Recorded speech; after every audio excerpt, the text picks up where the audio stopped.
Welcome to Oiler Outlook. I'm Andrea Hoffman alongside head volleyball coach Wick Colchagoff to bring you an inside look at Oiler volleyball this season. The Oilers are dominating the court this season, sitting at 12-2 overall and 6-1 in conference play. Coach, your team is off to an incredible start. What do you feel has been the biggest factor in this group's success so far? Well, we have some great senior leadership, and most teams that are very successful start with great senior leadership.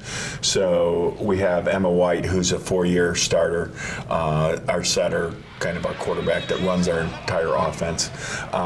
We have Elena Pullman, who is a senior middle hitter, 5th year, who's just been super steady, great performer for us in the middle.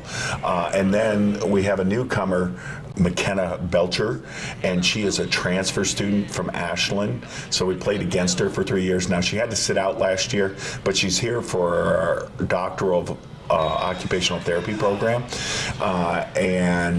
so she's a doctoral candidate in that program, and she's doing a great job for us on the outside.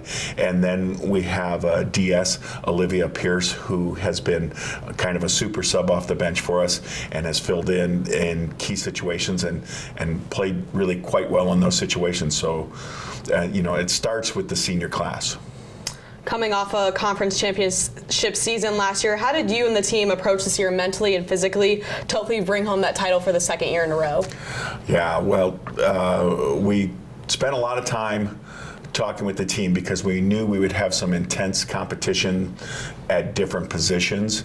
And in fact, we had 3 outside hitters that were all conference at one point during their career, and you only get to play 2 of them. So somebody who was an all-conference player was going to be sitting on the bench.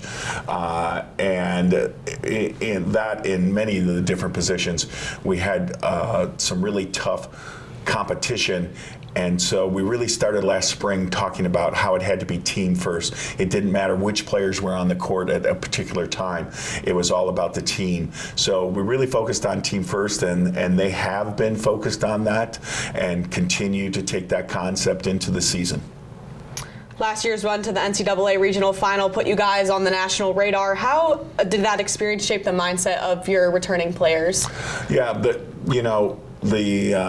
national poll in that is doesn't really come into whether you make the national tournament or not, but it's more of a beauty contest like it is in a lot of the different sports. But it's great to have the recognition for the student athletes, and they enjoy, being nationally ranked and seeing getting some publicity out of those rankings. So that's been super exciting for them.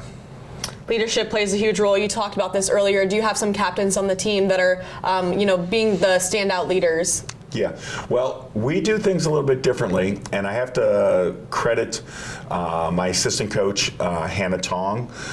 She came up with this concept after we went to a coaching convention, and she watched a couple of presentations on it. We don't have captains. What we do is we have a leadership council, and that leadership council is made up of students. We require like 1 sophomore, 1 junior, 1 senior, and then we have 1 at large. So a freshman could theoretically be voted onto it, but the team votes for the leaders in each individual class, and then an at-large member, and then that leadership council really takes the place of being captains and helping the coaching staff with issues that might come up, that invariably come up during the season, and being really the average player's voice to the coaching staff without having to, confront coaches directly if they have just a small issue that they want brought up. So the Leadership Council has been a real bonus for us this year.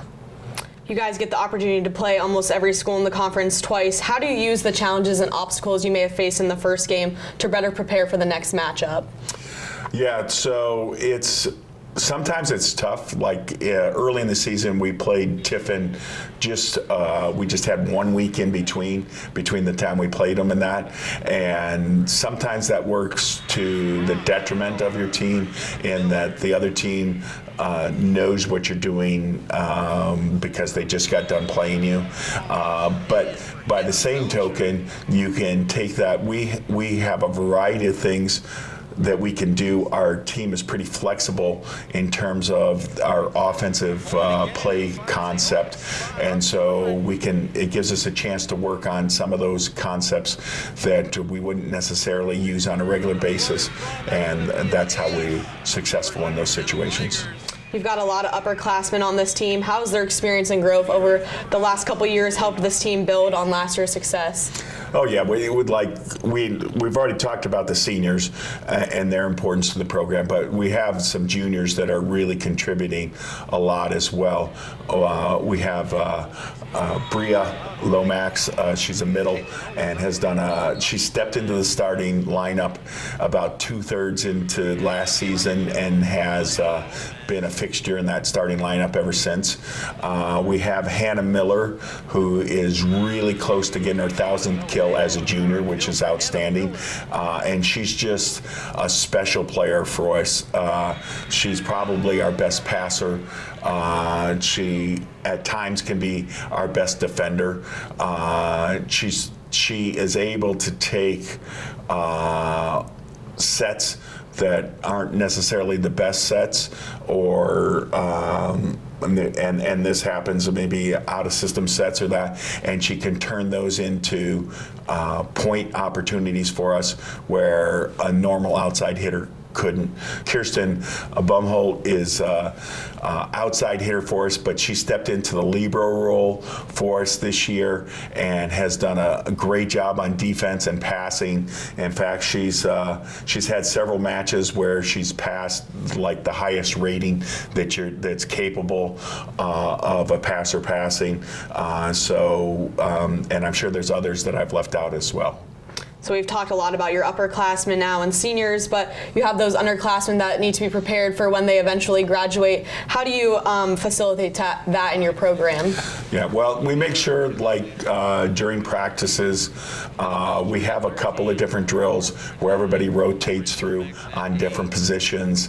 And then we also, one of the things that we've been doing recently in order to promote more learning, we call it Error Tuesday, because sometimes the players are afraid to make errors in practice.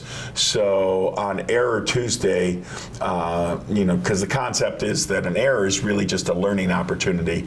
On Tuesdays, because we don't play till Friday, the errors don't matter what you do in practice. So whatever we happen to be working on that particular Tuesday, you should try to do it. And if you make an error doing it, that's a learning opportunity for you. So the underclassmen get to participate, obviously, in that. And that's really been a big part of our success in terms of teaching, is not being afraid to make errors.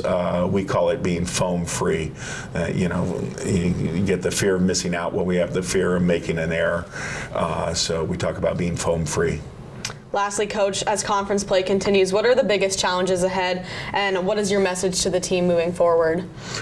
Yeah, well, this weekend we have the Great Midwest Crossover Tournament, which is a big challenge for us. And if we do very well this weekend, which we hope and anticipate doing, that should set us up really well in terms of making the NCAA tournament. But then the rest of our conference schedule, we want to finish really strong and give ourselves the best chance at hosting the conference tournament this year. All right, thanks, Coach, and good luck the rest of the season. Thank you for your time today. This has been an inside look at Oiler volleyball here on UFTV and Flow College.